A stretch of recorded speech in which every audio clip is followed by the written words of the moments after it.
Hello বন্ধুরা, good morning সবাইকে। তোমরা সবাই কেমন আছো? আশা করি ভালো আছো। আমিও খুব ভালো আছি। তো দেখতেই পাচ্ছ আকাশটা পুরো কুয়াশায় ভর্তি হয়ে গেছে। তো আমি উঠেছি 5:30টার সময়। তো কিন্তু এখন বাজে 5:30 নয়, তো এখন প্রায় বেজে গেছে 7:30 নাগাদ।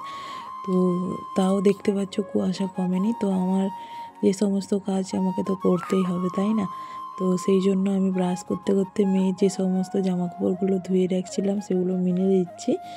তো আমাদের এখানে 7টার সময় জল ছাড়ে। তো জল ছাড়ার পরেই সমস্ত বাসন, তারপর জামা কাপড় আর মানে জল টল ধরা হয় আর কি।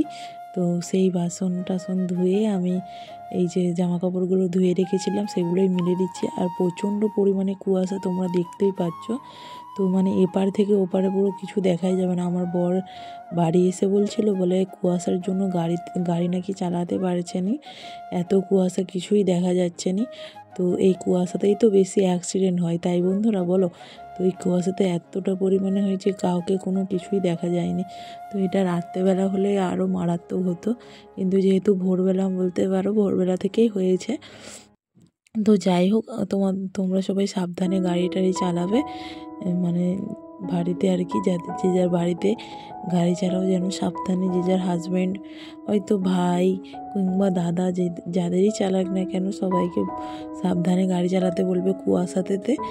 যাই হোক, তোমাদের সাথে কথা বলতে বলতে আমি এদিকে দেখো জামা কাপড়গুলো মিলে দিয়েছি। তারপরে এই যে মুখ হাত ধুয়ে খেতে বসেছি চা। তো যেহেতু আজকে কুয়াশা পড়েছে, খুবই ঠান্ডা ঠান্ডা লাগছে, সেই জন্য আগে কাজ বাজ সেরে আজকে খেয়ে নিচ্ছি চা। তারপরে এদিকে দেখো বাবা কুমড়ো নিয়ে এসে সেটাই মা বিক্রি করবে বলে কাটছে আর কি। তোমরা তো জানোই যে আমার শ্বশুরমশাই আর আমার বর কুমড়া আড়তে কাজ করে। তো সেই আড়ত আছে, সেখানেই কাজ করে। তো ওই জন্য কুমড়োগুলো কী হবে, নষ্ট করবে?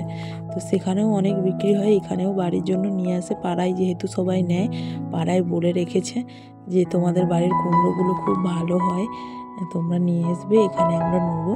তো ওই জন্য বলা আছে বলে প্রত্যেক সপ্তাহে সপ্তাহে নিয়ে এসে বিক্রি করা হয়। তারপর এদিকে দেখো 9:30 বেজে গেছে, মেয়েকে এই যে ম্যাগি খাইয়ে দিচ্ছি। তো মেয়েকে খাইয়ে দেওয়ার পর এদিকে রান্না বসিয়ে দিয়েছি।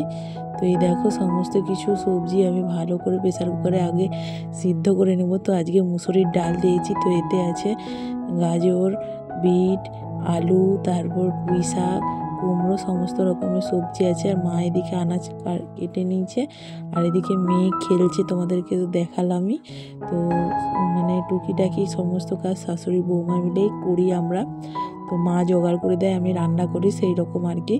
এদিকে দেখো আমাদের বড় মাছ নিয়ে এসছে, আর হচ্ছে যে মেয়ের জন্য হচ্ছে যে মাছ ভাজা করে নিয়েছি। আর দেখো ছোট ছোট শিঙি মাছ তো ওতে হয় না, আর আমার মেয়ে না একটু মাছ খেতে ভীষণ ভালোবাসে, সেই জন্য ওকে আমাদের এই কাতলা মাছ থেকে ছোট একটা চাকা দিয়েছি। তো ওর মাছের ঝোলটা হয়ে গেছে, আর এইদিকে আমি উনুনে রান্না করছি। তো সমস্ত প্রায় আমার মাছ ভাজা হয়েছে। তো এই দুটো মাছ বাকি ছিল, সেটাই ভাজছি আর কি। তো আমার উনুনে রান্না করতে এই শীতকালে কিন্তু বেশ লাগে।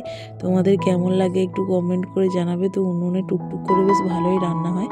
তারপরে এদিকে তোমাদেরকে একটা কথা বলি, আমার মেয়ে দেখো এই যে নেরু হয়েছে, তো মেয়ের চুল বেড়ায়নি, সেই জন্য আমাদের পাশের বাড়ি একটা কাকিমার ভাজ এসে বলছিল, সে বলে তোমার মেয়েকে এই তেলটা মাখাবে, দেখবে খুব কাজ হবে। তো আমার মেয়েও চুল ছিল না, মাখাতে নাকি চুল হয়েছে।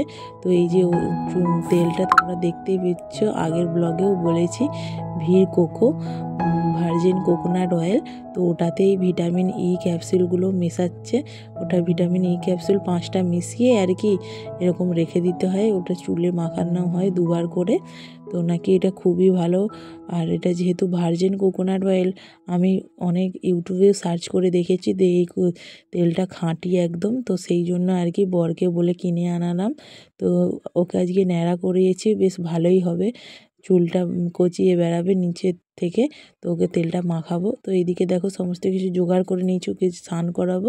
তারপর তোমাদেরকে আরেকবার দেখিয়ে দিই, পুঁই শাকের তরকারি হয়েছে আর মাছের ঝাল হয়েছে, আর সেরকম কিছু হয়নি। ডাকো বাবাকে, ডাকো, যাবে না তো বাইরে, যাবে না তো, বেরু।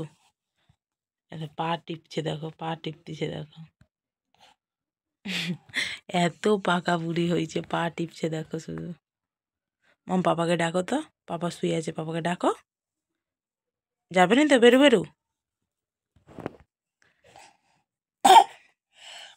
পাপাকে ডাকো। তার পায়ের যন্ত্রণা হচ্ছে, কীরকম পা টিপতেছে দেখো তোমরা বন্ধুরা। বলো পাপা বলো। দেখছো তোমরা বন্ধুরা, শুনো পাপা কীরকম করে ডাকছে। আর ওর পাপা এখানে ঘুমোচ্ছে। এই যে, তো ও তো রাত্রে ডিউটি যাবে, ওই জন্য ঘুমোচ্ছে। আর আমরা উঠে চলে